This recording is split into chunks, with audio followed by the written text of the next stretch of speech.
मैं ये कहना चाह रही थी कि तुम्हें कल कॉन्फ्रेंस बुलाओ, मैं मीडिया से बात करना चाहती हूँ।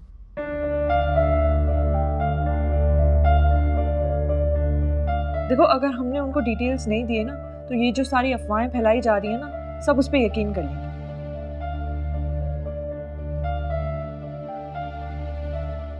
हाँ, जरूरी है, क्योंकि केस इस तरीके से खराब हो जाएगा।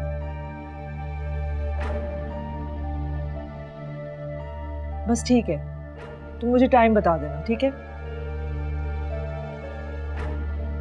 Okay okay, bye.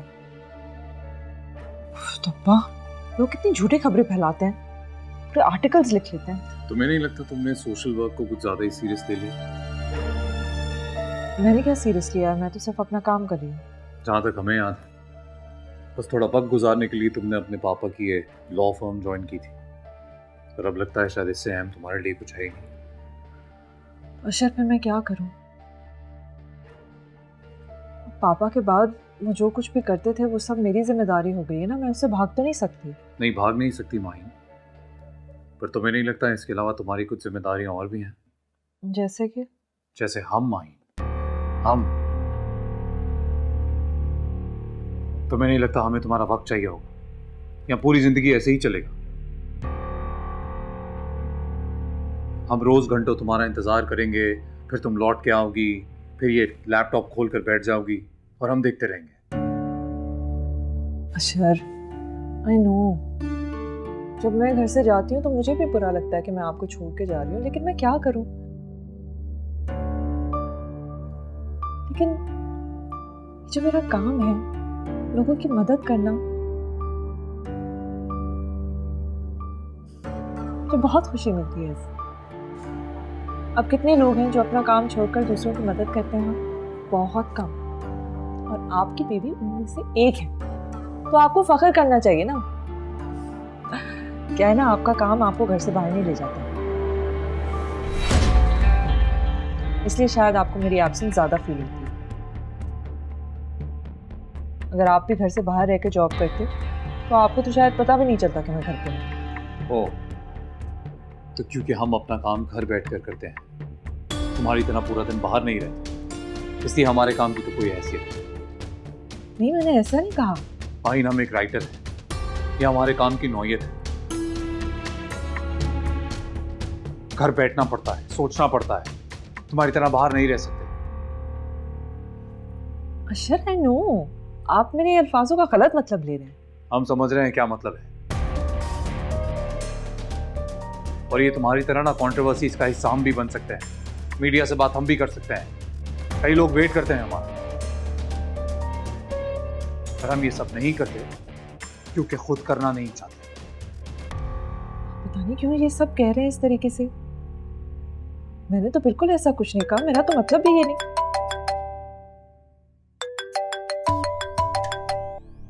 हेलो, हाँ, अच्छा, हाँ बताओ ना। ठीक है,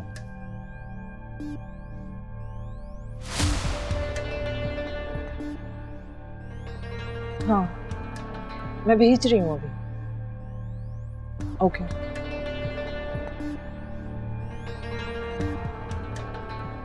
लाइट ऑफ कर दो प्लीज।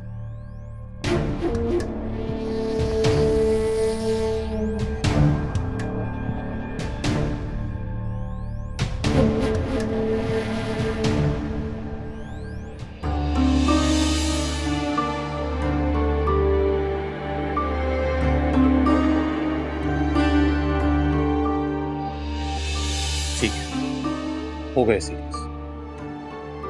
और सीरियस बात यह है कि अगर तुमसे हमारी बेटी संभाली नहीं जा रही तो हम ख्याल रख लेते हैं उसका।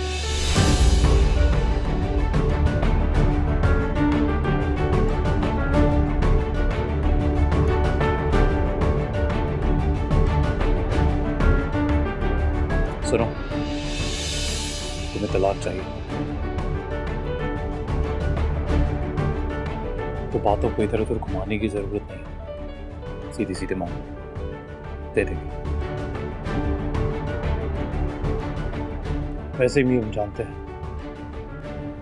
जैसी औरतों का एजेंडा तब तक पूरा नहीं होता जब तक वो तलाक ना ले।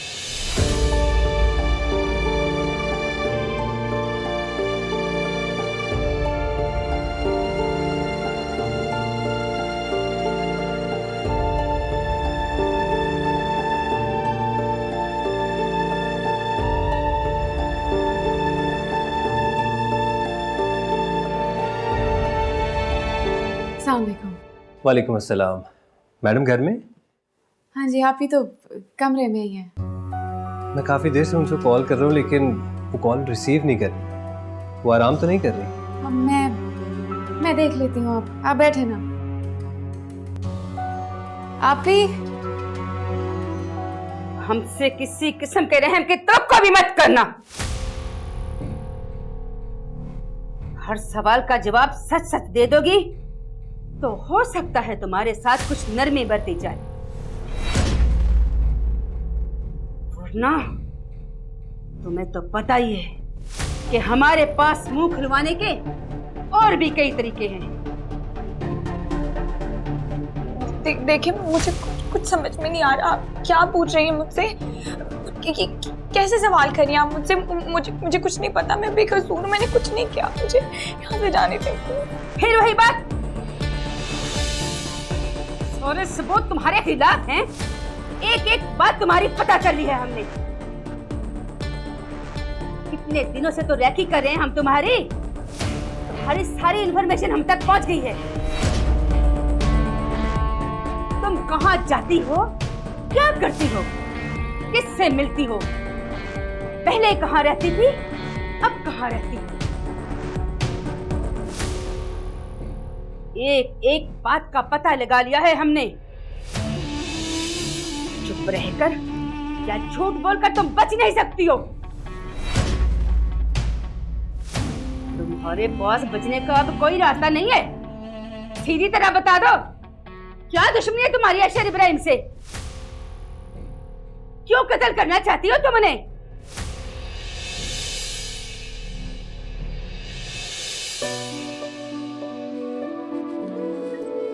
मजाक कर रही थी। मैं भला आपसे नाराज हो सकती हूँ क्या? इधर लाओ बेटा मिठाई।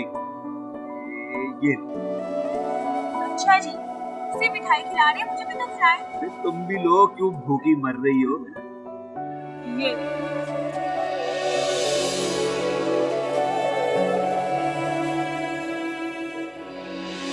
मुझे भी तो बताएं, कौन है वो जिससे मिलने के लिए आप हर वक्त इतनी बेचैन रहते हैं? और जब मिलने का वक्त आता है तो आपकी खुशी का कोई ठिकाना ही नहीं होता। तुम क्या करोगी जान की मेरी जान? अच्छा मैं जा रही हूँ और मुझे आने में थोड़ी देर हो जाएगी। कोशिश करेगा देर ना ही होता। तुम्हें क्या पता मेरी जान, वहाँ जाकर वक्त का होश ही नहीं रहता।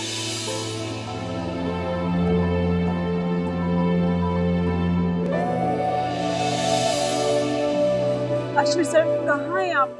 मैं कब से आपको कॉल कर रही हूँ, आप मेरा फोन क्यों नहीं रिसीव कर रहे? मेरा कसूर क्या है? आप प्लीज मुझे ये तो बता दें। प्लीज मेरा फोन सुन, मैं मर जाऊंगी।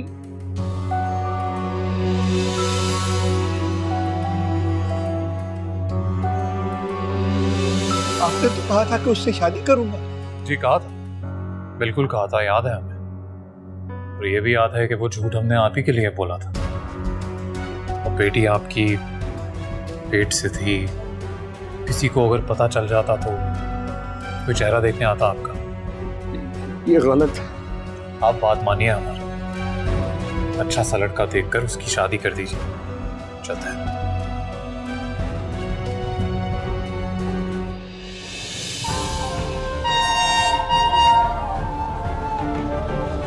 शाह, रुक जाओ बेटा, रुक जाओ, रुक जाओ बेटा, रुक जाओ।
जवाब दो।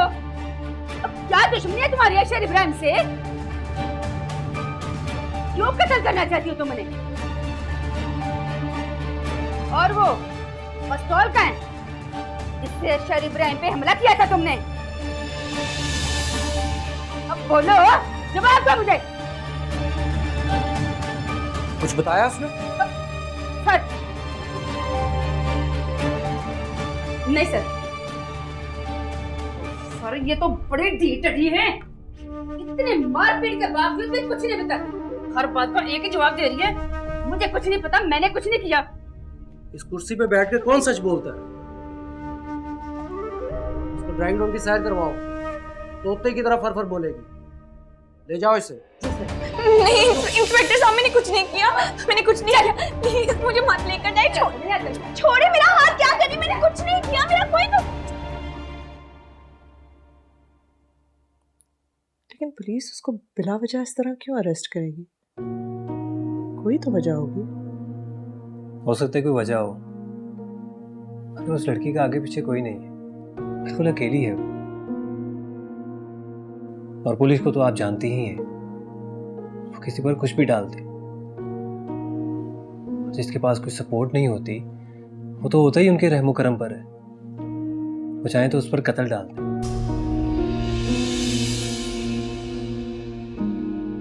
इसलिए मैं चाहता हूं कि हम उसकी मदद करें।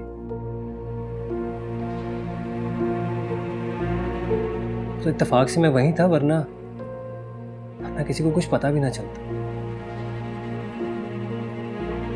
तुम ठीक कह रहे हो, लेकिन जब तक हमें ये नहीं पता चलता कि पुलिस ने उसको किस केस में अरेस्ट किया है, हम उसकी मदद कैसे कर सकते हैं? और वैसे भी हम उस लड़की के बारे में जानते भी क्या है? उतना ही ना जितना उसने हमें खुद बताया अपने बारे में। अब किसी शख्स के माथे पे तो नहीं लिखा होता है कि वो बेगुनाह है या सच्चा है, लेकिन अगर तुम्हें इतना लग रहा है कि हमें उसकी मदद करनी चाहिए, तो फिर जाके मालूमात हासिल करो कि क्यों अरेस्ट किया है उसे। जी मैं इसीलिए आपके पास आया था कि अगर आप कहें तो मैं पुलिस स्टेशन जाके सारी मालूमात ले लूँ। हाँ यही तो मैं कह रही हूँ। जब तक हमें ये नहीं पता चलता कि पुलिस ने उसे क्यों अरेस्ट किया है, तो हम फैसला कैसे कर सकते हैं कि उसकी मदद करनी चाहिए कि नहीं। अगर उसकी मदद करना जायज़ है तो हम ज़रूर उसकी मदद करेंगे। ठीक है? ठीक है, मैं चलता हूँ।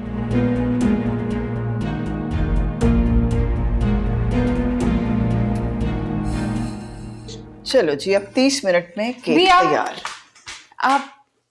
आप बताओ ना, मेरे को कब पढ़ाओगी? अरे बच्चे, जब टाइम होगा तो जरूर पढ़ा देंगे तुम्हें।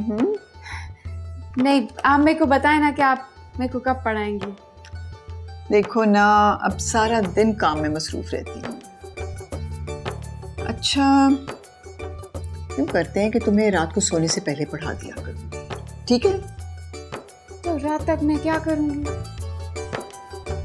रात तो हो गई बेटा। वो तो आज हो गई है ना, कल की रात को आने में बहुत देर है। पागल हो तुम बिल्कुल। रात तो बेटा अपने वक्त पे आएगी ना, कल भी जब उसका वक्त होगा तभी आएगी, ना पहले ना बाद में। आपको पता है भैया, मेरा दिल करता है मैं सारी किताबें आज ही पढ़ दूं। वो मेरे अम्मा अब्बा कहते थे ना, ती पढ़ ले, लेकिन मैं उछल कूद में लगी रहती थी। अगर मैं आज शौक से पढ़ती ना, तो मैं जफरी की जमात में होती। लेकिन मैं चाहती हूँ मैं जब अम्मा अब्बा से मिलूँ ना, तो मैं सारी जमातें पढ़ लूँ। उनको अच्छा लगेगा ना, बहुत खुश होंगे। हाँ, बहुत खुश होंगे। लेकिन देखो अरूसा, जल्दी के काम तो शैतान के होते हैं ना, और हम ये पढ़ाई बड़े इत्मीनान और तसल्ली से करेंगे, ठीक है ना? शैतान की तरह तो जल्दी नहीं करनी ना हमने। बिया, मैं तो रुसान को कह रही थी मुझसे पढ़ ले, मुझे सब कुछ आता है, लेकिन वो मुझसे पढ़ ही नहीं रही थी। क्यों भैया रूसा? इतनी प्यारी बच्ची की इतनी अच्छी ऑफर, और तुम हवेली नहीं कर रही?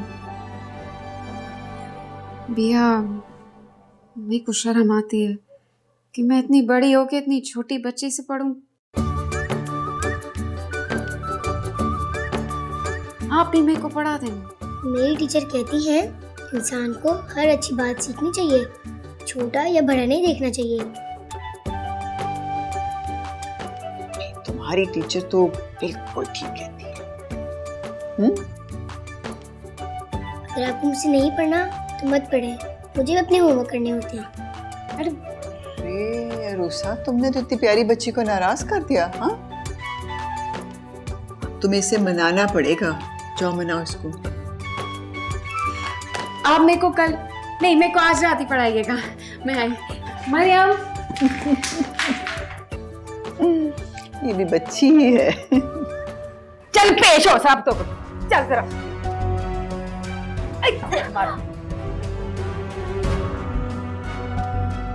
सर ये बहुत ही बिगड़ी है और इतनी मौत कुछ नहीं बताया।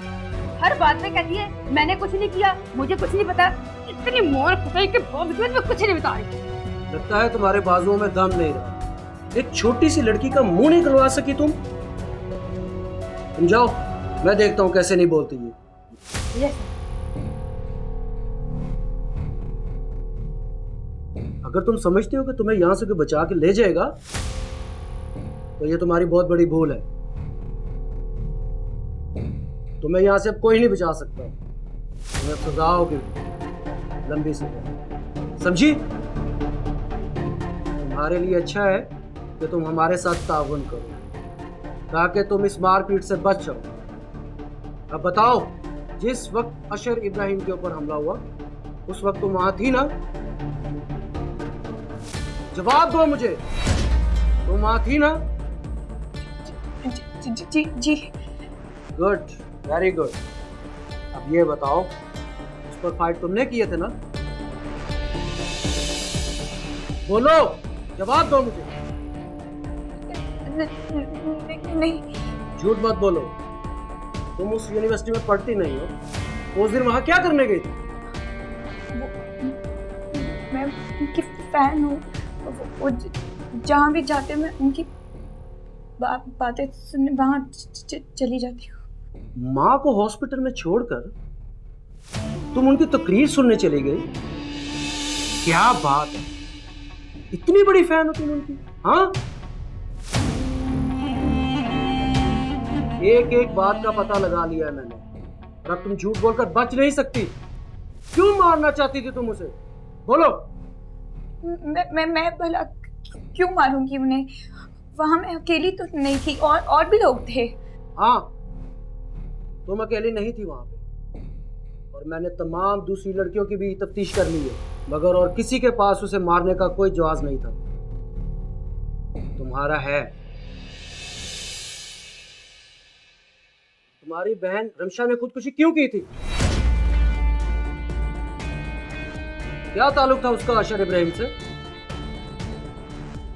अपनी बहन का बदला लेने गई थी ना उनसे।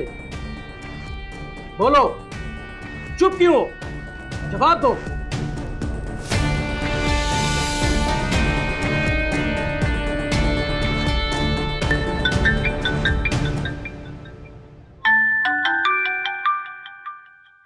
हेलो जी सर। क्या ये क्या कह रहे हैं आप? मगर सर ये केस तकरीबन हल हो गया है। लड़की के पास अशर इब्राहिम को कत्ल करने का रीजन है। सर सारी शहादतें उसके खिलाफ हैं, और मुझे यकीन है लड़की बहुत जल्द अपना जुर्म कबूल कर लेगी। सर बस थोड़ा सा टाइम दो। मगर सर आप भी समझने की कोशिश करें, हमने बड़ी वर्किंग के बाद इसको अरेस्ट किया है। मगर सर मीडिया को क्या जवाब देंगे? रोज कोई ना कोई इस केस के हवाले से पूछने आ जाता है। जी सर।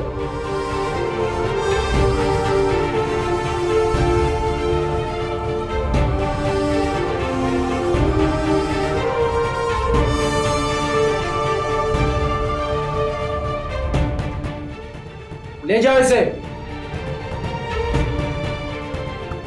कहाँ लेकर जा रहे हैं आप लोग? उठना, बताते हैं तुझे। चल चल हाँ जरा 10 मिनट चल। कुछ नहीं किया।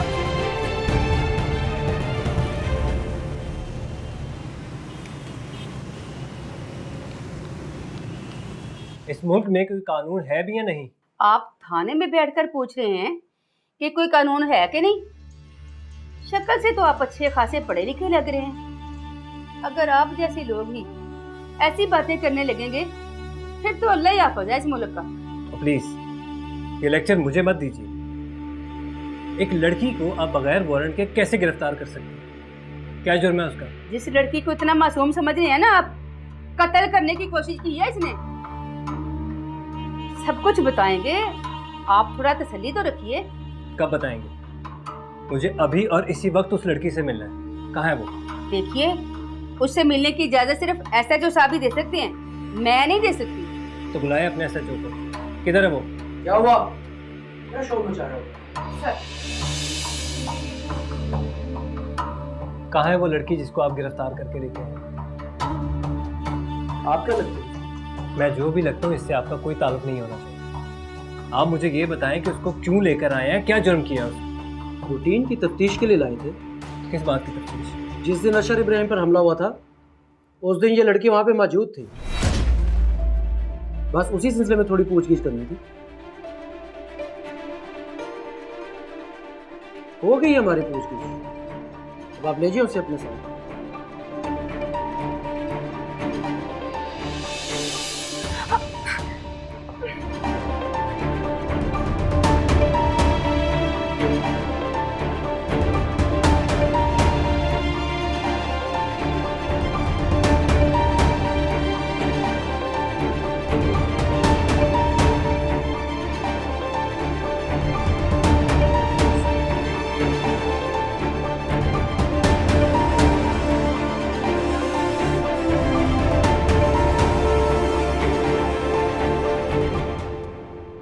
वो लड़की रमशा की बहन है यार, वही रमशा जिसने ट्रेन के नीचे आकर खुदकुशी कर ली थी। और तुम शायद ये नहीं जानते कि उसके बाप ने भी खुदकुशी कर ली थी। और जिस दिन तुम पर अटैक हुआ है उसी दिन उसी हॉस्पिटल में उसकी मां भी दम तोड़ गई, जिस हॉस्पिटल में तुम थे। बस इसीलिए पुलिस को उस लड़की पर शक है। पर ऐसा हो नहीं सकता। रमशा कई लड़कियों की तरह हमारी बस एक फैन थी।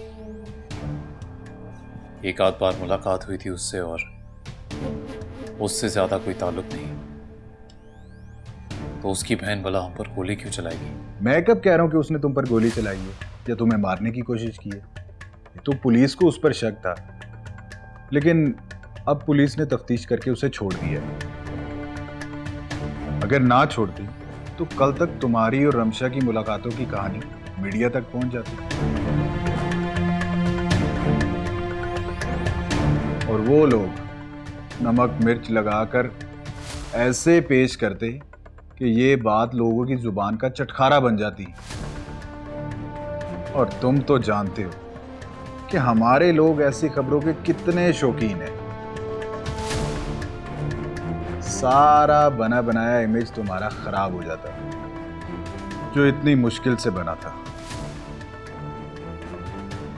खैर, तुम्हें इस मामले में ज्यादा सोचने की जरूरत नहीं। ये मसला मैं खुद ही हैंडल कर लूंगा, तुम तक ज्यादा बात नहीं आई। तुम बस वो काम करो जो मैंने तुम्हें कहा है, ठीक है?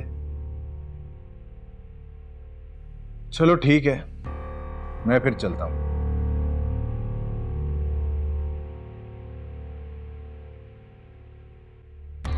वो लड़की रमशा की बहन है यार, वही रमशा जिसने ट्रेन के नीचे आकर खुदकुशी कर ली थी।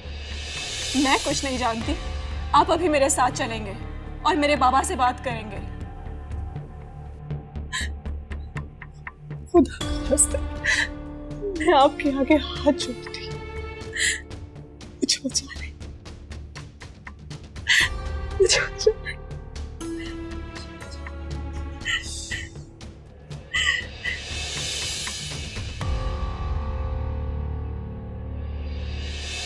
अगर हम आपकी बेटी से शादी कर लें तो ये मामला यहीं खत्म हो जाएगा।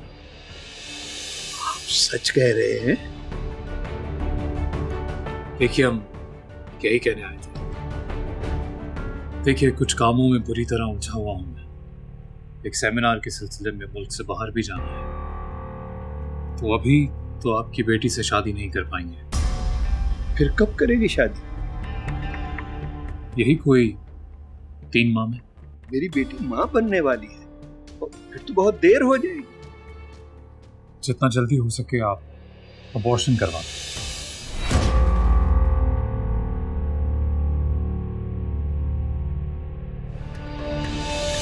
तुम बस अभी जो कहा है वो करो। डॉक्टर की बात सुनो। ठीक है, अगर आप यही चाहते हैं तो ठीक है।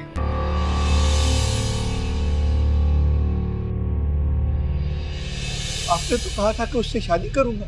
जी कहा था, बिल्कुल कहा था, याद है हमें। और ये भी याद है कि वो झूठ हमने आप ही के लिए बोला था। और बेटी आपकी पेट से थी, किसी को अगर पता चल जाता तो कोई चेहरा देखने आता आपका। ये गलत है। आप बात मानिए हमारी, अच्छा सा लड़का देखकर उसकी शादी कर दीजिए। चलते हैं।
हेलो जी मैडम। साजिद, मैं इतनी देर से तुम्हारे फ़ोन का इंतज़ार कर रही हूँ, तुमने फ़ोन करके कुछ बताया ही नहीं। क्या हुआ उस लड़की का? I am so sorry madam, मैं बस आपको थोड़ी देर में कॉल करने ही वाला था। तुमने पूछा उनसे क्यों अरेस्ट किया था उस लड़की को? मैडम उन्होंने छोड़ दिया सारा। अच्छा, तो फिर गिरफ्तार क्यों किया था?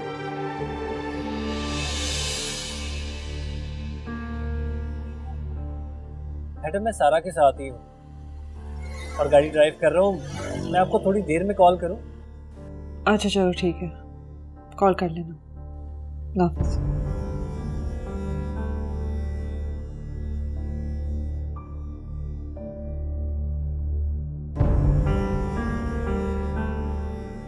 मैंने तो कहा था कि हॉस्पिटल चलते हैं। नहीं, मैं ठीक हूँ। चलो फिर मैं तुम्हें तुम्हारे घर तक छोड़ देता हूँ। नहीं, मैं चली जाऊँ।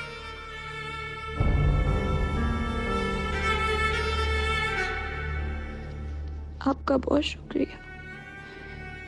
अगर आज आप मेरी मदद ना करते तो पता नहीं मेरा क्या बनता।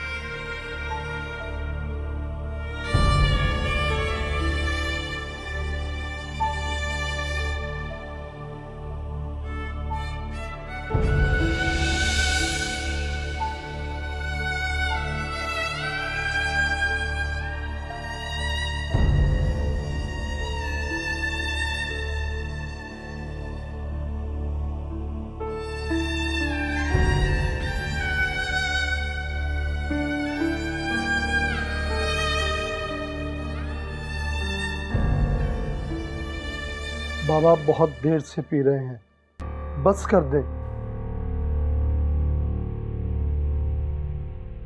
गुलाब चाचा, आप हमारी खिदमत करते हुए अच्छे लगते हैं, नसीहत करते हुए नहीं। जी ठीक है, जैसे आपकी मर्जी। पहले आपने किसी की बात मानी है जो अब मानेंगे? तो अब आप भी तंज करेंगे? मैं तंज नहीं कर रहा, समझा रहा हूं आपको। संभाले अपने आप को, संभाले।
मुझे तो लगता है किसी ने आपसे दुश्मनी की है।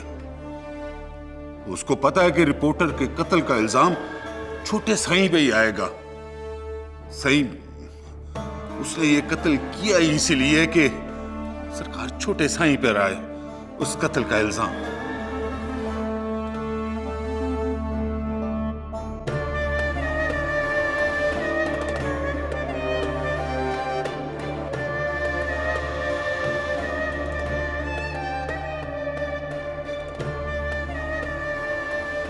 कौन है वो जो मखदूम दाऊद की नाक के नीचे उसके दुश्मन को कत्ल कर सकता है?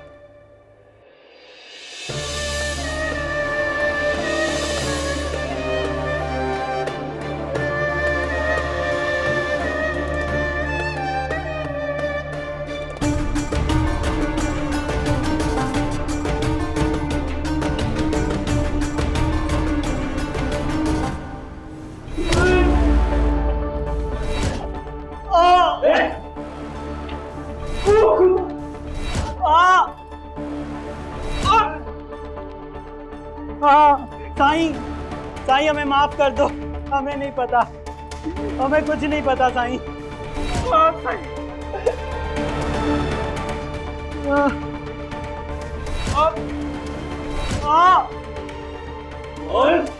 साईं हमें कुछ नहीं पता, हमें माफ कर दो।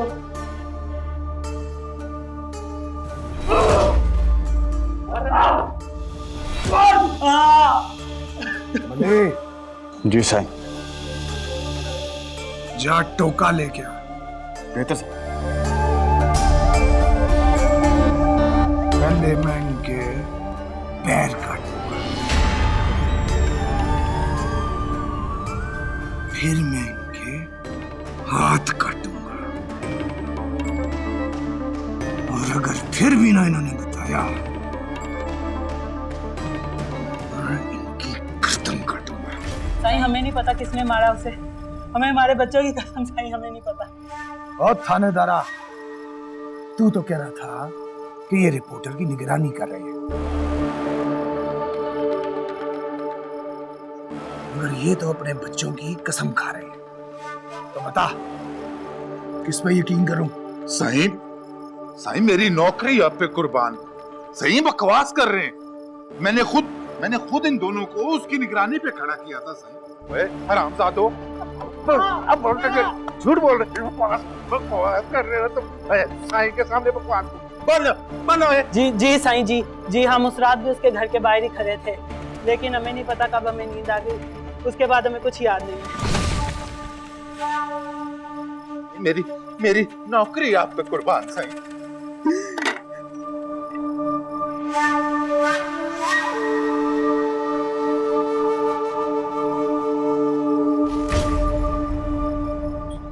नींद आ गई थी तुझे? हाँ? नींद आ गई थी? फिर तो तेरी गलती नहीं है, क्योंकि नींद तो सूली पर भी आ जाती है। अब मैं तुम दोनों को ऐसा सुनाऊंगा, दोबारा कभी सोए नहीं।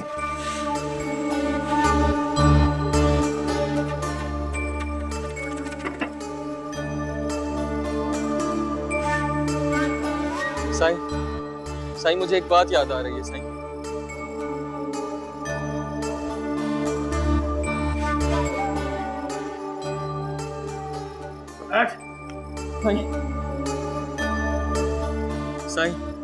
साईं उस रात जब हम दोनों वहां खड़े हुए थे। बोल ना। साईं उस रात जब हम दोनों वहां खड़े हुए थे, एक आदमी आया था साईं। उसने आकर हमें मिठाई खिलाई थी। वो कह रहा था कि उसके यहाँ बेटा हुआ। साईं मिठाई खाने के बाद हमें कुछ पता नहीं चला कब हमारी आंख लग गई। साईं मुझे लगता है उस मिठाई में हमें कुछ मिलाकर खिलाया था। कौन था वो? कौन था वो बंदा? बोल बता, कौन था वो बंदा? जानते हो उसको? नहीं साईं, पहली बार देखा था।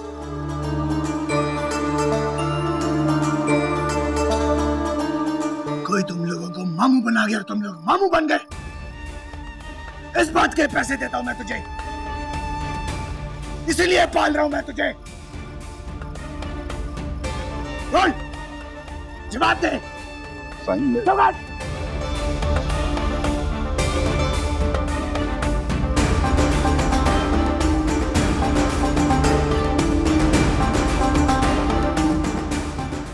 मिठाई खा ली।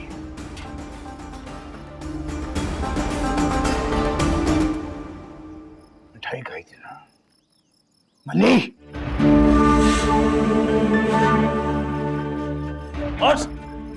उठ बैठ इधर।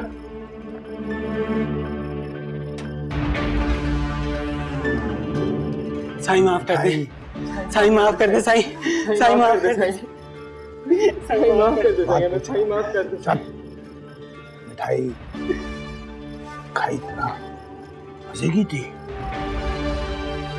मिठाई खाई थी ना, अब गोली खा।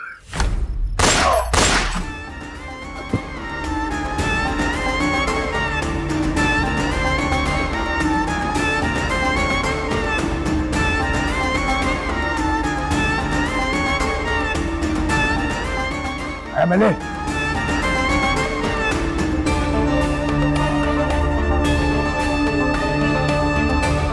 मेरी नौकरी आप पे कुर्बान साईं।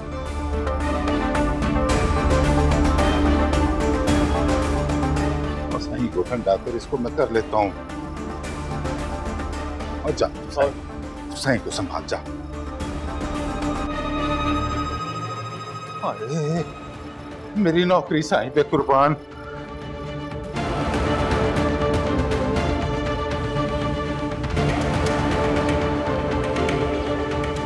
माजिद और जाहिदा हमारी यूनिवर्सिटी के स्टूडेंट्स थे और वो हमारे दोस्त भी थे।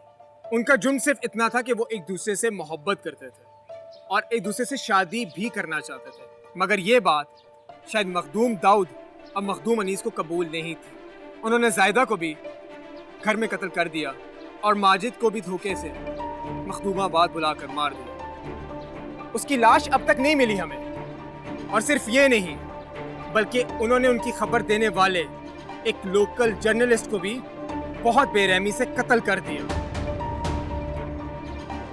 आज वो तीनों इस दुनिया में नहीं है, मगर उन्हें कत्ल करने वाले वो जालिम आज भी जिंदा है। कोई भी न्यूज़ चैनल, कोई भी एंकर उनके बारे में खबर देने को तैयार ही नहीं है। आज अगर उन तीनों को कोई इंसाफ दिला सकता है तो वो हम लोग हैं। हम उन जालिमों को सजा दिलवा सकते हैं। मेरी आप सबसे रिक्वेस्ट है कि मुझे इस चीज़ में आप लोग हेल्प आउट करें ताकि हम उन कातिलों को पकड़ सकें। हम सोशल मीडिया पे उन कातिलों के खिलाफ आवाज़ उठाकर जाहिदा और माजिद को इंसाफ दिला सकते हैं। हमारे पास टिकटॉक, फेसबुक, यूट्यूब ऐसे बहुत से सोशल मीडिया प्लेटफॉर्म्स हैं जिस पर हम अपनी आवाज़ उन लोगों तक पहुंचा सकते हैं जिन तक माजिद और मजलूम ज़हीर रिपोर्टर जैसे लोगों की चीखें नहीं पहुंचे। हमें एक दूसरे के साथ मिलकर जुल्म के खिलाफ तहरीक चलानी होगी। #Justice for Makhdoomabad, #hanging Makhdoom Anees. आप सबका साथ चाहिए मुझे, आप सब मेरा साथ देंगे? ये चीज बहुत आला।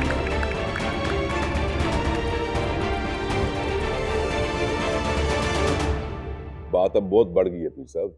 अभी तो जाहिदा और माजिद के कत्ल की खबर गर्म थी, उस पर ज़हीर रिपोर्टर की तस्वीर ने जल्दी पर तेल का काम किया है। मेरा तो यही कहना है कि इस दफा आप मखदूम अनीस को इलेक्शन लड़वाने का ख्याल दिल से निकाल दीजिए। ये कैसा मशवरा दे रहे हैं आप अच्छी तरह जानते हैं मुझे मिनिस्टर साहब, एक बार मखदूम दाऊद कोई फैसला ले ले तो फिर उसे बदलता नहीं है। पीर साहब, सियासत में फैसले बदलने पड़ते हैं। अब वो क्या कहते हैं, हाँ, यू टर्न। सियासत में यू टर्न लेने पड़ते हैं। बात अभी इतनी नहीं फैली, कंट्रोल की जा सकती है। जैसे ही आप अनाउंस करेंगे कि मखदूम अनीस इलेक्शन लड़ रहे हैं, सारे मुर्दे जिंदा हो जाएंगे। पीर साहब, सियासत कोयलों की दलाली का नाम जरूर है। अगर इन सफेद कपड़ों पर कालक लग जाए तो कपड़े नहीं, बंदा बदलना पड़ता है। सच तो ये है कि मखदूम अनीस सियासत के काबिल नहीं। वो आपके नाम को भी डुबो देगा। क्या उसकी काबिलियत के लिए काफी नहीं है कि वो मखदूम दाऊद का बेटा है? क्या ये कम काबिलियत है? साईं, अगर आपको बुरा ना लगे तो एक मशवरा देना चाहता हूँ। समझ में आए तो मान लीजिएगा, नहीं तो आपकी मर्जी। साईं, अल्लाह ने आपको बड़ी इज्जत दी है, बड़ी पावर है।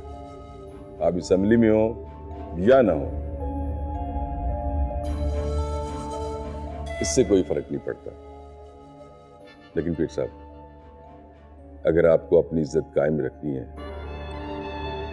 तो आपको बड़ा फैसला करना होगा। इस बार किंग बनने की बजाय किंग मेकर बन जाइए। खिलाड़ी बनने की बजाय सिलेक्टर बन जाइए। मैं समझा नहीं, आप कहना क्या चाह रहे हैं? मेरा मशवरा यह है पीर साहब कि इस बार मखदूम शफकत शाह के बेटे मखदूम इल्ताफ को इलेक्शन लड़वा दे।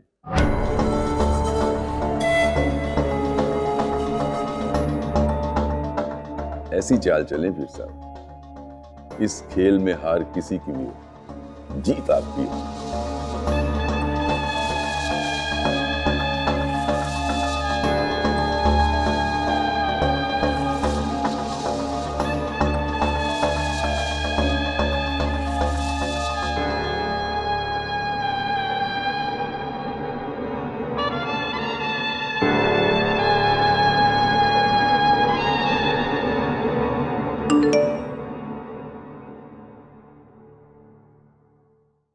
माजिद और जाहिदा हमारी यूनिवर्सिटी के स्टूडेंट्स थे।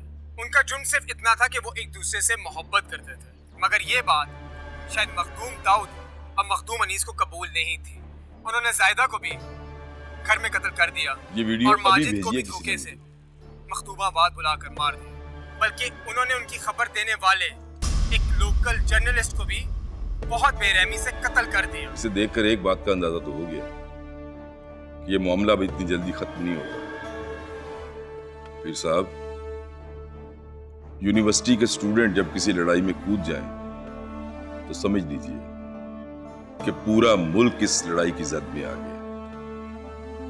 अभी भी वक्त है पीर साहब, कोई फैसला ले लें।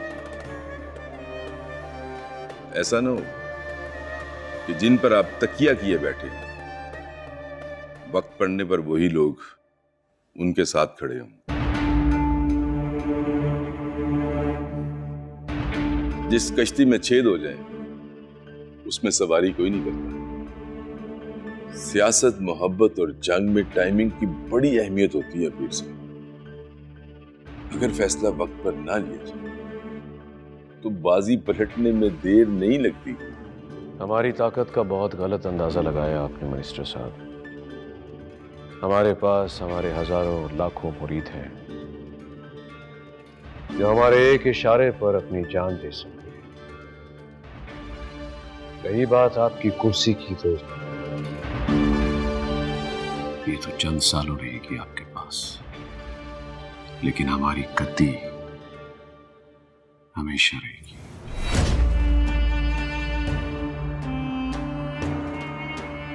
पीढ़ियां जितनी गुजरती जाएंगी इसकी ताकत में इजाफा होता रहेगा।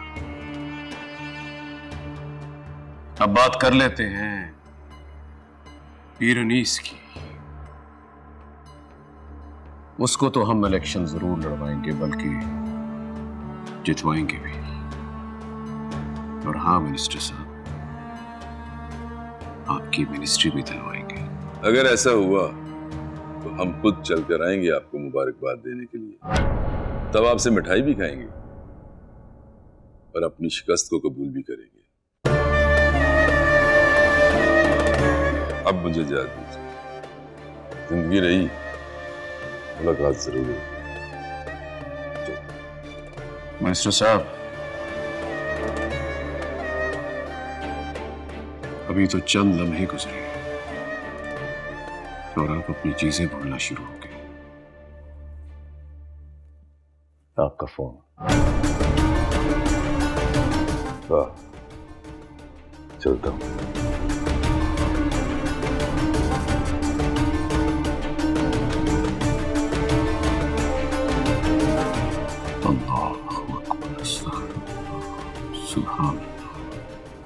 मैडम, केस की रिपोर्ट तो आपने देख ली है ना? हाँ, मैं अभी घर से ही पढ़ के आई हूँ।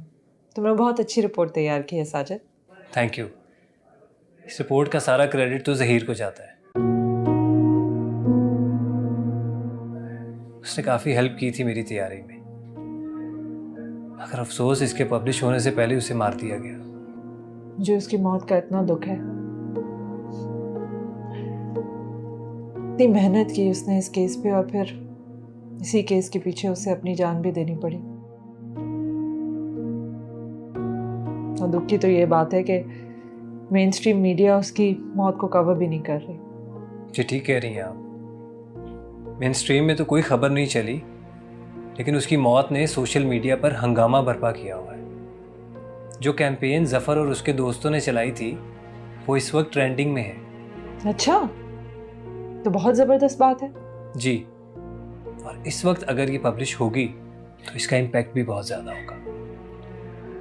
नहीं, इस वक्त हम ये रिपोर्ट पब्लिश नहीं कर सकते, क्योंकि अगर हमारे वेबसाइट पे ये रिपोर्ट आ गई तो मखदूम दाऊद कभी भी हमसे मिलने के लिए तैयार नहीं होंगे, और मुझे एक दफ़ा उनसे ज़रूर मिलना है। मैं 2-3 बार कोशिश कर चुका हूँ कि उनसे मुलाकात का वक्त मिल जाए, लेकिन हर बार यही जवाब मिलता है कि वो अभी किसी भी मीडिया वाले से नहीं मिलना चाहते।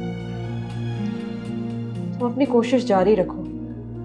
सोशल मीडिया का प्रेशर उन्हें कभी ना कभी तो रिलीज करना पड़ेगा ना। माजिद के कुछ दोस्त उसकी गुमशुदगी का केस पीर अनीस के खिलाफ करवाना चाहते हैं। मुझे लगता है कि हमें उन्हें सपोर्ट करना चाहिए। हाँ, हम करेंगे, लेकिन अभी पीर दाऊद और पीर अनीस के खिलाफ हमारे पास कोई ठोस सबूत भी तो नहीं है। हमें पहले सबूत इकट्ठा करना है, वरना अगर हमने इसमें जल्दबाजी कर ली तो हम बच जाएंगे।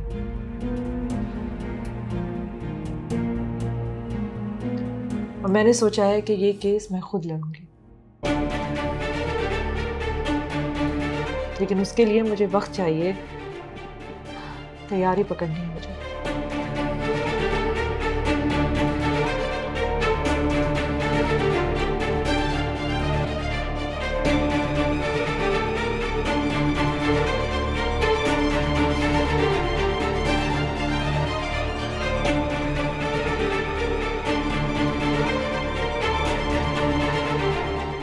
मेरी उम्मीद से ज़्यादा अच्छा रिस्पांस आ रहा है। इसका मतलब कि हम लोग कैंपेन बिल्कुल ठीक कर रहे हैं अगर हम लोग इसी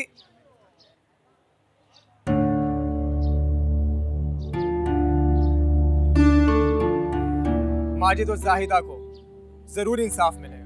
बस आप सब ने मेरे साथ रहना है और हिम्मत नहीं हारनी, ठीक है? ठीक है? ये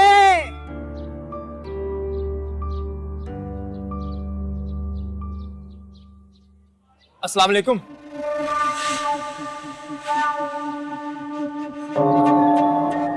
मैंने पहचाना नहीं आपको। मखदूम शफकत शाह का नाम तो सुना होगा। जी सुना है। आप कौन? मैं उनका बेटा हूँ, मखदूम अल्ताफ शाह। परेशान होने की जरूरत नहीं है, मुझे तुमसे एक जरूरी बात करनी है। अगर तुम्हारे पास वक्त है तो मेरे साथ चलो, कहीं बैठकर बात करते हैं। आपको जो भी कहना है आप यही कह सकते हैं। मैं इस वक्त आपके साथ कहीं नहीं जा सकता। सुना है कि यहाँ कैंटीन में चाय बहुत अच्छी मिलती है, चाय पे बात करें? तुमने बताया नहीं कि उस दिन पुलिस क्यों लेके गई थी सारा को आखिर? सॉरी मैडम, रात देर हो गई थी इसलिए आपको कॉल करना मुनासिब नहीं समझा। पुलिस का कहना है कि जब अशर साहब पे हमला हुआ था तो सारा वहीं थी, इसलिए रूटीन इन्वेस्टिगेशन के लिए थाने लेकर गए थे। अच्छा, ये तो बहुत अजीब बात है। जहाँ तक मुझे याद है तो उस दिन तो सारा की अम्मी हॉस्पिटल में थी, फिर सारा वहाँ कैसे हो सकती है? एक्चुअली वो अशर साहब की बहुत बड़ी फ़ैन है और आज तक उनका कोई शो मिस नहीं किया। उस दिन भी वो उनको सुनने के लिए वहाँ पर गई थी।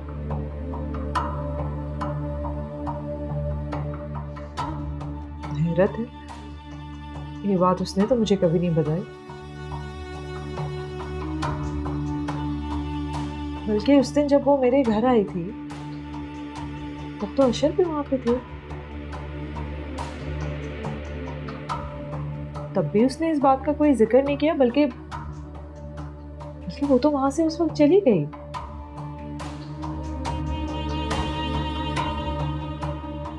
कुछ गड़बड़ तो है। अगर सच में वो वहां मौजूद थी तो फिर शक की गुंजाइश तो पैदा हो जाती है। मैडम, आप तो अशर इब्राहिम साहब की शख्सियत से वाकिफ़ ही हैं। तो देखने में जितने सख्त लगते हैं, मेरे जैसा इंसान उनसे आंखें मिलाते हुए कतराता है। अच्छे तो वैसा भी नहीं है। हम माने या ना माने, पर हकीकत यही है। उनका कुछ नहीं पता चलता कि कब और किस बात का बुरा मान जाए। तुम सारे कुछ ज्यादा ही वकालत नहीं कर रहे? क्या चल रहा है भाई तुम्हारे ज़हन में? कुछ नहीं, सीरियसली कुछ नहीं चल रहा।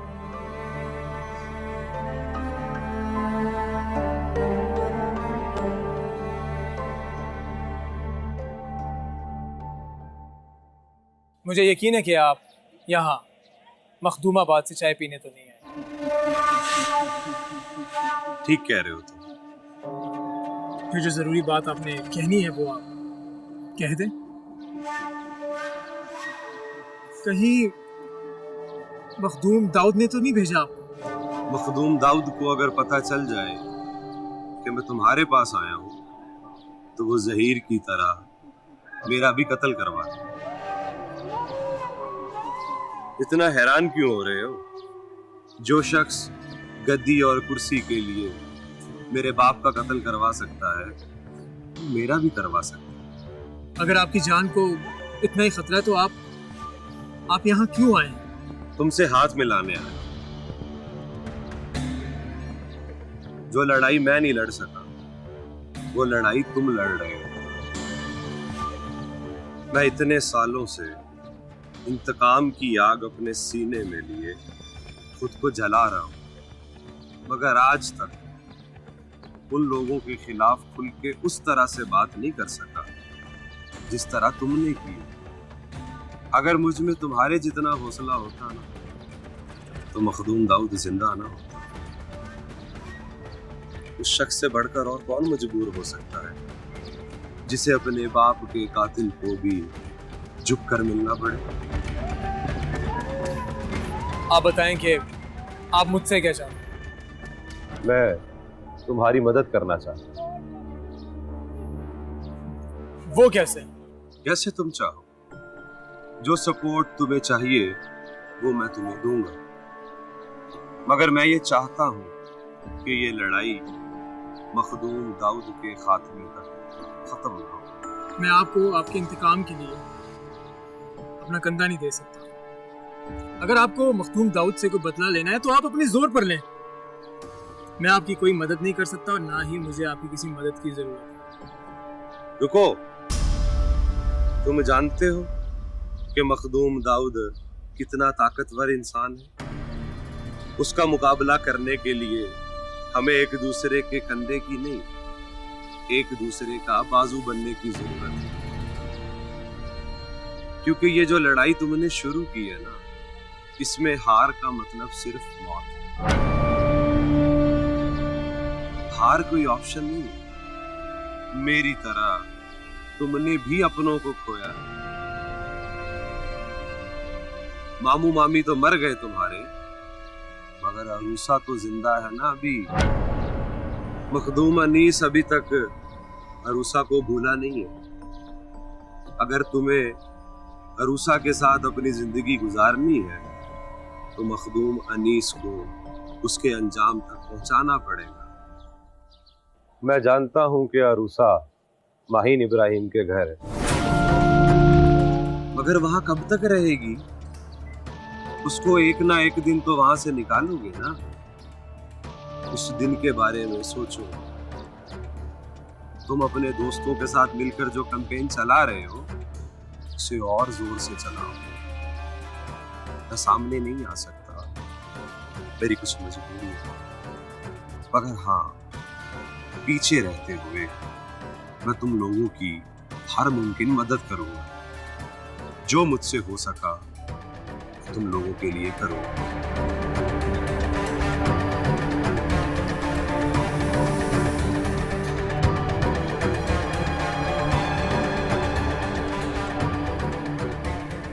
मामू मामी तो मर गए तुम्हारे, मगर अरूसा तो जिंदा है ना अभी। मखदूम अनीस अभी तक अरूसा को भूला नहीं है। मैं जानता हूँ कि अरूसा माहीन इब्राहिम को है।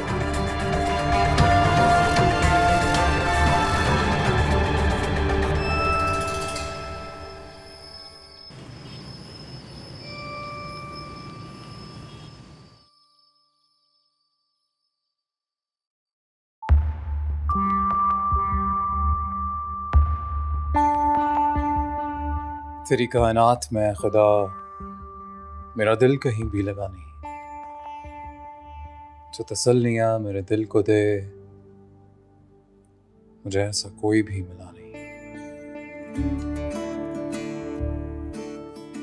मुझे पहले मोहब्बत तो हुई थी, मगर पहली मोहब्बत अब हुई।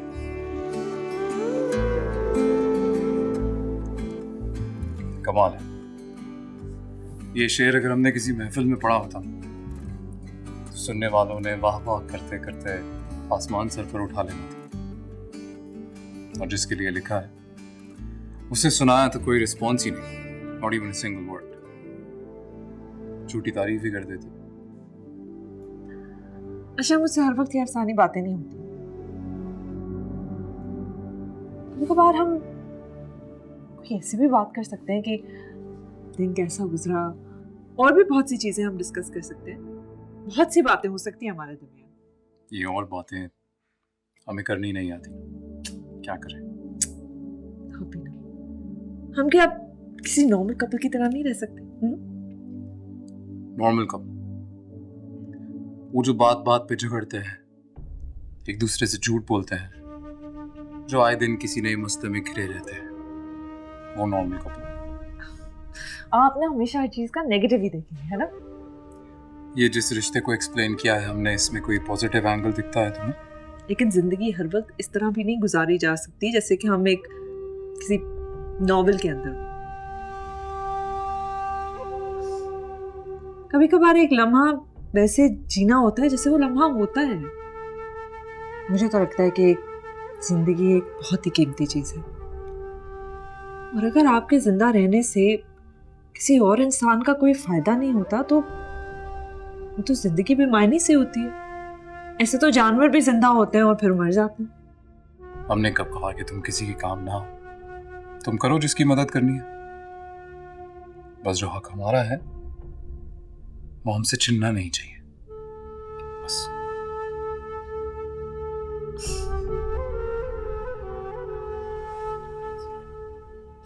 अच्छा चले, अब मैंने क्रीम लगा दिया, अब मुझे सुनाए अपना शेर। क्या सुना है?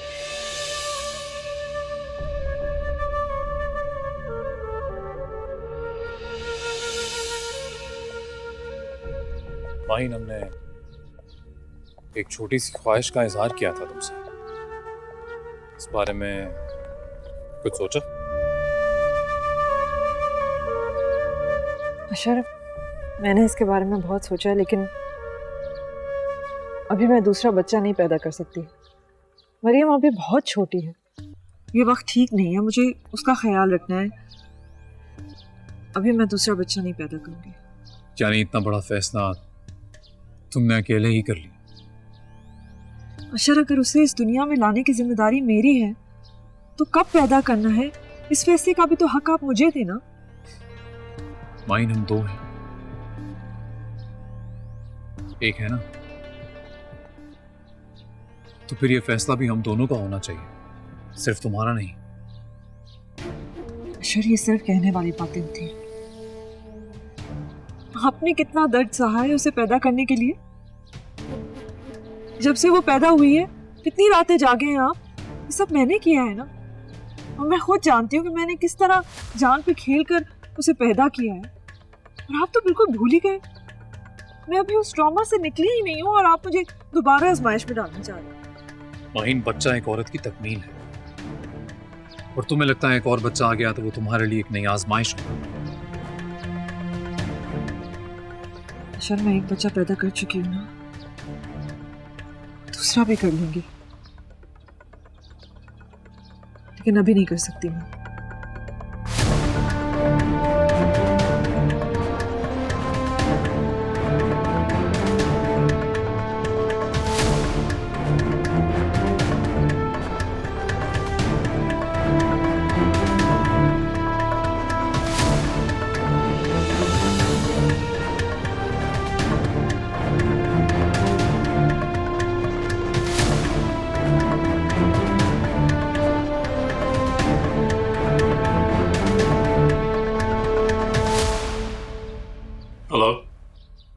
पापा, आप कहाँ हैं? इतने दिनों से मुझसे मिलने नहीं आए। सॉरी बेटा, पर बाबा आएंगे, जल्दी मिलने आएंगे आपको। पापा, आप आ जाएं, मैं आपको बहुत मिस कर रही हूँ। मरियम, आज नहीं आ पाएंगे, थोड़े बिजी हैं, पर आप प्रॉमिस कर रहे हैं कि कल जरूर आएंगे आपसे मिलने। पापा, क्या आपको मेरी याद नहीं आती? मुझसे मिलने का दिल नहीं करता? ऐसी बात नहीं है मरियम, बाबा आपको बहुत मिस करते हैं। तो आप मुझसे मिलने क्यों नहीं आते? आप मामा से नाराज हैं, उनसे बात ना करें, लेकिन मुझसे तो मिलने आया करें। अगर आप आज नहीं आए तो मैं आपसे कभी भी बात नहीं करूंगी, कभी भी नहीं। हेलो मरियम। जी अशर बेटा, कि मरियम तो तुमसे बहुत नाराज है, तुम्हें इसे मनाने के लिए घर आना पड़ेगा। इस तरह नहीं मानेगी। माहिन कहाँ है? माहिन तो अभी तक घर नहीं आई। फोन पे बात हुई थी उससे, कह रही थी कि आज कुछ ज्यादा बिजी है, थोड़ी लेट हो जाएगी। ठीक है, रखते हैं।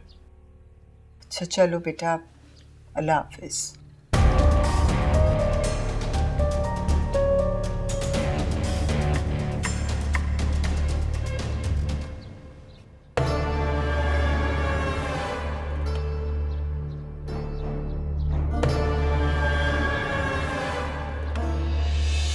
बात अब बहुत बढ़ गई है पीर साहब।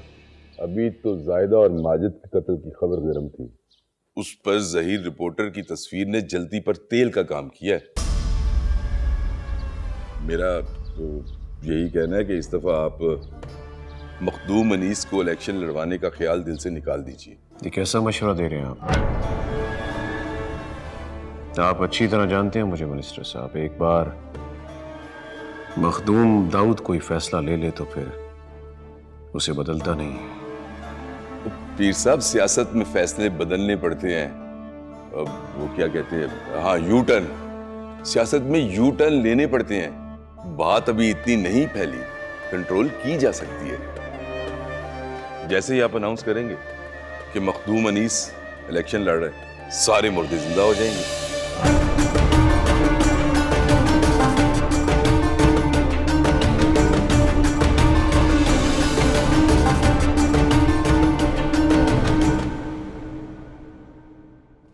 बाबा साईं, लगता है आप बहुत थक गए हैं। आए मैं आपके कंधे दबा दूं। ना मेरी थी ना, मैं बिल्कुल ठीक हूँ। तू बैठ मेरे पास, बैठ। अरे बाबा साईं, कभी कभार तो मौका मिलता है आपकी खिदमत करने का, वरना सारा दिन तो आप हवेली से बाहर रहते हैं। बाबा साईं, वैसे एक बात कहूँ, आप पदा साईं को समझाते क्यों नहीं हैं? उन्हें एहसास ही नहीं है कि वो किस खानदान के वारिस हैं। सारा दिन वो अपने आवारा दोस्तों के साथ घूमते हैं। बाबा साईं, कल को सारी जिम्मेदारियां इन्हें संभालनी है, और अगर वो इसी तरह गैर जिम्मेदार रहे तो कैसे चलेगा बाबा साईं? आपको उन पर सख्ती करनी चाहिए। मेरी धी, तू बहु परेशान न हो, मैं उस पर सख्ती भी करूंगा और समझाऊंगा। रहने दे बाबा साईं, आप ऐसे ही कहते हैं, और आपने आज तक उन पर सख्ती नहीं की। बाबा साईं, आपको पता है, मैंने कहीं पढ़ा था, ये जो ताकत होती है ना, ये सबसे ज्यादा नुकसान ताकतवर को खुद को पहुंचाती है। क्योंकि जब वो ये समझने लग जाए कि वो जो चाहे कर सकता है, इस खुशफहमी को पाल ले, तो उसे शुरू शुरू में तो एहसास नहीं होता कि वो क्या कर रहा है। लेकिन बाबा साईं, उसके बाद वो एक के बाद दूसरी गलती करता है, और फिर वो इसी के शिकंजे में फंस जाता है। फिर वो चाहे लाख कोशिश करे, हाथ पांव मारे, बाबा साईं वो कभी बाहर नहीं निकल सकता। और मज़ीद इसमें धंसता चला जाता है। माशाल्लाह, मेरी धी तो बहुत समझदार हो गई है। बाबा साईं, किताबें इंसान को बहुत कुछ सिखा देती हैं। पर मैं तो अभी तक यही समझता था कि मेरी धी गुड्डी पटोलों के साथ खेलने के बारे में सोचती है, पर तू तो कमाल कर दिया मेरी धी। बाबा साईं, मैं तो अल्लाह साईं का शुक्र अदा करती हूँ कि शुक्र है मेरे बाबा साईं उन पीरों व डेरों की तरह नहीं है जो औरत को पाँव की जूती समझते हैं। ना मेरी धी, ना, मेरी धी पाँव की जूती नहीं, मेरे सर का ताज है।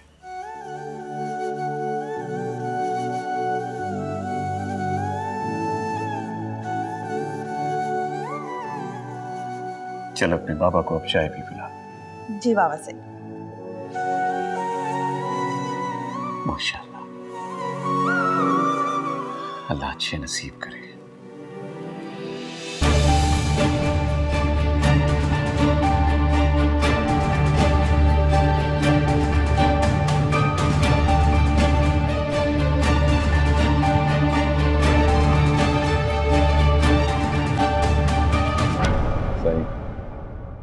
अगर आपको बुरा ना लगे तो एक मशवरा देना चाहता हूँ। समझ में आए तो मान लीजिएगा, नहीं तो आपकी मर्जी। साई, अल्लाह ने आपको बड़ी इज्जत दी है, बड़ी पावर है। आप असेंबली में हो या ना हो, इससे कोई फर्क नहीं पड़ता। लेकिन पीर साहब, अगर आपको अपनी इज्जत कायम रखनी है तो आपको बड़ा फैसला करना होगा। इस बार किंग बनने की बजाय किंग मेकर बन जाइए, खिलाड़ी बनने की बजाय सिलेक्टर बन जाइए। मैं समझा नहीं, आप कहना क्या चाह रहे हैं? मेरा मशवरा ये है पीर साहब कि इस बार मखदूम शफकत शाह के बेटे मखदूम अल्ताफ को इलेक्शन लड़वा दिया।